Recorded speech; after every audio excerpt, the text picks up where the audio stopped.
Hi, I'm Mike Ryan. I had a 30-year career as a financial advisor and financial planner, and I retired in 2011.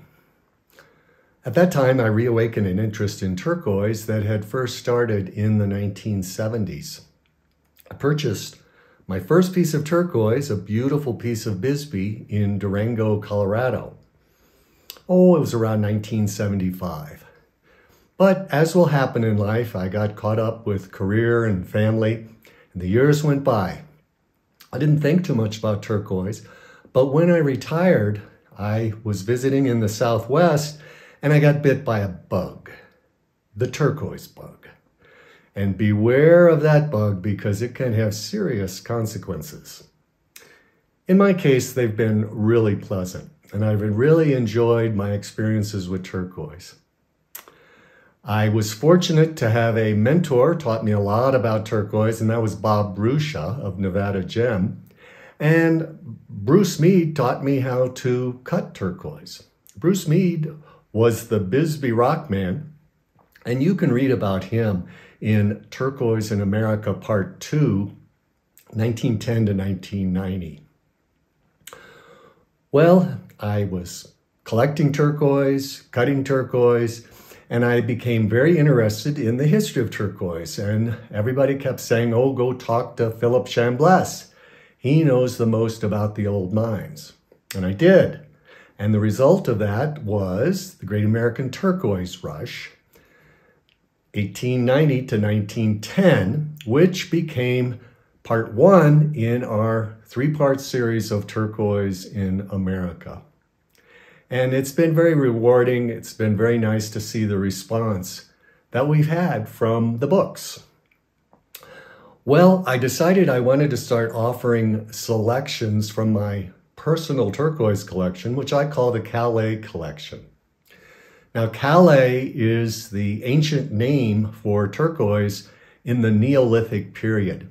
You know, we now know that the earliest archaeological examples of turquoise come from the ancient Elam kingdom as early as 9000 BC, much earlier than we thought, where the turquoise was found in Egypt. Now we believe it's most likely that that turquoise was coming from the Nishabur area in what is presently Iran.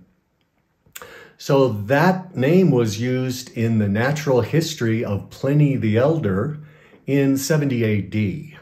And that was what I used for the name for my collection, the Callais Collection. So there are selections of the Callais Collection on our website, turquoiseinamerica.com.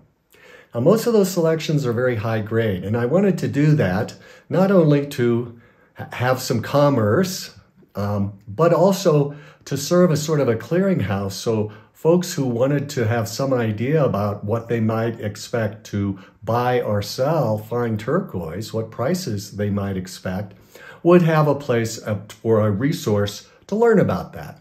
And that is available on the website if you go to the Callais Collection, and you can see what previous selections have sold for. I thought what we'd offer would be the best of the Callais Collection. And that's what we're going to look at today. I selected some diverse examples from several mines, and you're going to be able to see those in just a minute. And these are available now on the website. So I hope you enjoy your look at the best of the Callais Collection. So here we see a selection of high grade to very high grade to even gem grade cabochons. Now, the grading system I apply is the turquoise grading system using the R2 rules of grading that I developed. And you can learn about that on the blog, on the website. We have 3 videos that really explain that grading system. And you can try your hand at grading yourself and see how your grades compare to mine. So we're going to start off here, and we start off here in the corner, and we have 2 selections from Thunder Mountain. Now, Thunder Mountain is a newer claim. It's mined by Shreve Seville. I got these stones from Shreve.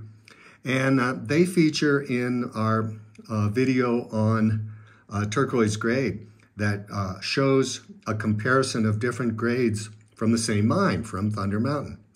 And here we see one, I think in the video I graded it as high grade, although in looking at it, I think it's really more of a very high grade, and then a gem grade. And you can see the difference in the pricing. I priced the very high grade at $60 and the gem grade at $80, because pricing in turquoise really is on a geometric scale. You really start with treated turquoise, or at the very lowest is block, which is composite imitation turquoise, and that sells very inexpensively and, not surprisingly, dominates much of the commercial jewelry market. Then you go into different grades of treated turquoise using different forms of stabilization. And at the highest level is what is called enhanced, which is a means to grow silica crystals in the turquoise. And that generally provides the highest grade of treated turquoise and the most expensive. And in many instances now, the treated turquoise is selling for as much or more as mid-grade natural. But you'll go up into prices and where you may pay $2 or $3 for mid-grade. When you get into high mid-grade, you're up in the $10 range. And you get into high grade, now you're starting at $20, $30, $40 a carat. Very high grade, $60 to $80. By the time you get to gem grade, you can easily be over $100 a carat, depending upon the mine. As we move across here, we see here an example of Morenci, high-grade Morenci.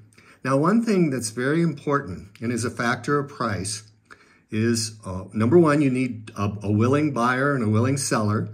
Then you need to have the supply and demand will influence that price. But with turquoise, provenance plays an important role. Do you know where this turquoise is from? Can you positively identify the source? What mine is it from?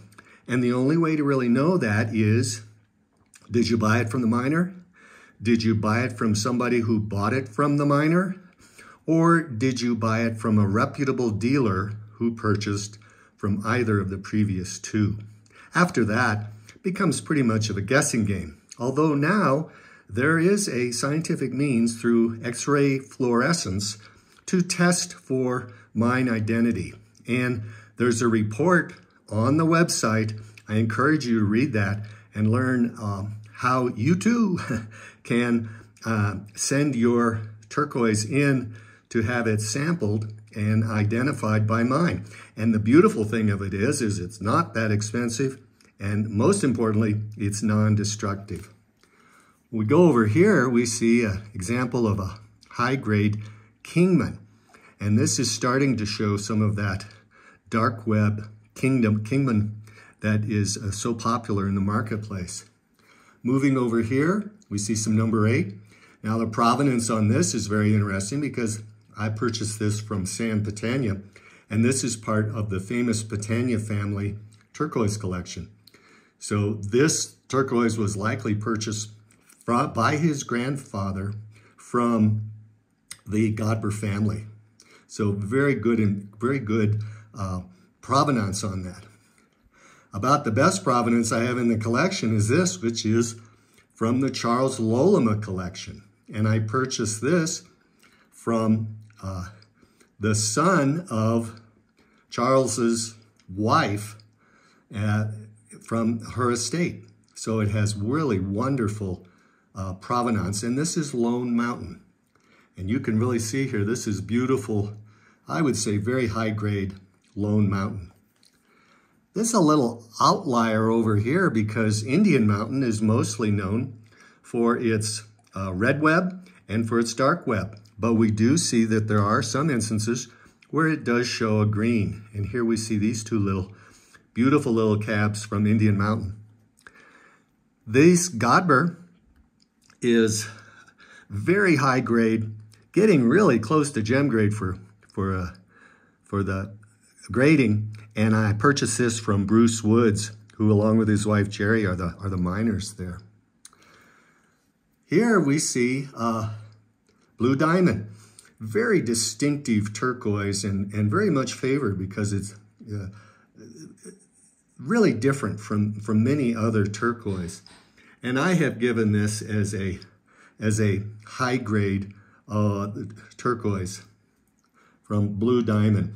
This I purchased from Jesse Robbins, who had purchased this rough, and that rough would have come from the Hammond family, who had mined a blue diamond, and then I cut this cab. As I did with this Candelaria, I bought the rough from Bob Bruscia, and then cut this cab. The very desirable red web high grade or very high grade Candelaria. Very rare, very hard to find in the marketplace. So that gives you an idea of some, not all, of the best of the Callais collection.